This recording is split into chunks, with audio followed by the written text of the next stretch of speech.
Enrollment day at bilihan ng school supplies. Buti na lang hindi ko na ibayad sa Ataw Mall si Ate Rapa. Yes, mare, for today's video nga ay first day ng enrollment. Kaya kahit nga masama sa loob ko, ipapa-enroll ko na si Ate Rapa. Charis!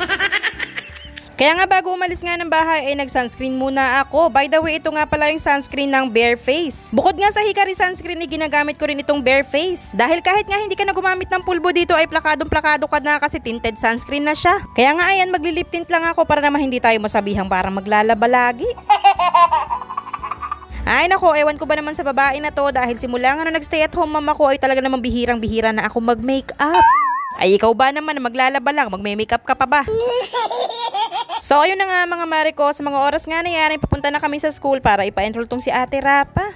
Halo-halong emosyon nga nararamdaman ko ng mga oras na yan. Hala, hindi! Napaka-OA ng tao na to.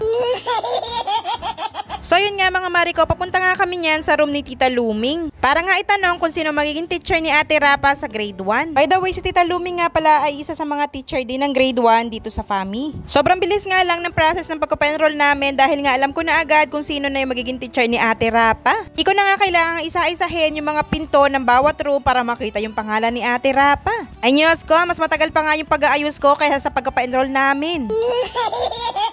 So yun nga, after ko nga ipasa yung card ni Ate Rapa at iba pang mga papers ay pupunta naman kami ngayon dito sa Siniloan. Dahil bibili nga kami ng ibang gamit na gagamitin ni Ate Rapa sa school. Ngayon ko na rin talaga in-schedule ang pagbili ng gamit dahil bukas nga ay may therapy na naman si RA. Dito nga lang kami bibili sa Ataw Shopping Mall. Dahil dito nga ay kumpleto na rin talaga, may sapatos, may uniform at iba pang mga gamit sa school. Inagapan ko na nga lang din ang pagbili ng mga gamit ni Ate Rapa dahil kung last minute ay talaga namang siksika na dito at napakarami na rin namimili. Yung araw nga ay hindi pa masyadong marami ang namimili. Masarap nga ding mamili dito sa Ataw Mall dahil nga bukod sa kumpleto na ay yung mga gamit dito ay pang aesthetic din. Ay nako, kung hindi nga lang talaga nakabudget para sa mga pambili ng gamit ni Ate Rapa ay baka kung ano-ano na talaga ang nabili ko dito, nakshuta. Kaya nga ayan, nagdiretso na nga lang din ako dito sa corner kung nasaan yung mga school uniform. Nag-a-add lang din kasi ako ng 2 palda ni Ate Rapa dahil nga yung mga luma niya ay maiiksi na. Anyos ko, ewan ko ba dito sa batang ito, kabibilis lumaki. Baka mga ilang taon pa ay malalakihan na ako ng batang ito. Ay nako Ate Rapa, hinay-hinay sa paglaki. Sinasabi ko sa'yo, hindi masarap maging adult. Hala, hindi ka magiging OA. So after nga na yung makapagsukat ng palda na fit kay Ate Rapa ay pumunta na agad kami dito sa mga school supplies. Hinahayaan ko nga lang din na makapili si Ate Rapa kung anong gusto niya. Pero grabe mga mari ko, ma-share ko nga lang din, sobrang natutuwa ako dito kay Ate Rapa. Dahil nga bawat gamit na nagustuhan o napili niya ay tatanong niya muna sa akin kung mahal ba yun. At pag nga sinabi ko sa kanya na mahal yun ay ibabalik niya at titingin na lang daw siya ng mura. O diba nakakatuwa si Ate Rapa? Dahil natandaan pa rin niya yung sinabi ko sa kanya nung nasa tricycle kami na pag wala ako ibabayad ko siya dito sa Ataw.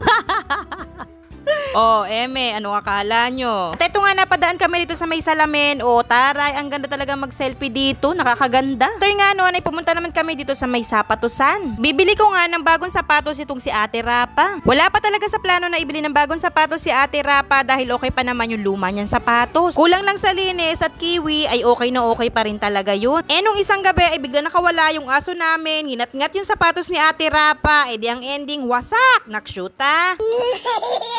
So yun nga, after nga na yung bumili ay bumaba na kami para magbayad sa counter. Medyo kinakabahan na nga ako kung magkano nga abutin itong aming mga pinamili. Medyo kinocompute ko na nga din sa isip ko kung magkano nga abutin ito. At Diyos ko, ayan na nga, 2,677 lang naman. Habang nagbabayad nga ako, bigla ko naalala, wala nga pala ako nabiling medyas. Kaya ang ending, ayan, dumaan kami dito sa 101 Square. Wala, makdo pa nga. At after nga namin bumili sa 101 Square ay nagakit naman tong si Ate Rapa sa McDo dahil nagugutom na.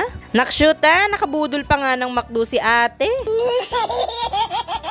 Pinagbigyan ko na nga lang din dahil sabi ko nga ay deserve ko rin naman to. Hala. O mga mare ko, kung napanood mo to, alam ko deserve mo din mag-McDo. So yun lang ang ganap for today's video mga mare. Thank you for watching. Good night!